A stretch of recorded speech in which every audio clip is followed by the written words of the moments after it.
Pinapasubin na po ng Senate Blue Ribbon Committee ang mga private contractors na hindi dumalo sa investigasyon ng mga irregularidad sa flood control project. Sa 15 contractors na tinukoy, ang tumugon lamang ay 11 at 7 ang dumalo sa pagdinig.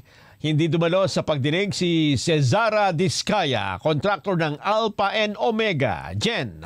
Maging ang mga contractor ng Top Notch Catalyst Builders, Sunwest Incorporated, Royal Crown Monarch Construction and Supply, Wawaw Builders at LRTK Builders.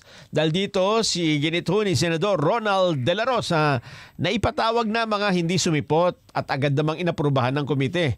Ayon kay Senador Sherwin Gatchalian, mas mainam na yung mga mismong may-ari ang dumalo at ipatawag at hindi lang mga kinatawan para makasagot kaagad sa tanong ng mga mambabatas. Tiniyak naman ng komite na ipapatawag ang mga responsabling opisyal ng bawat kontraktor sa susunod na hearing. Samantala, ilalahad ni Senador Panfilo Lacson ang mga maanumalyang flood control project sa kanya namang privilege speech mamayang hapon.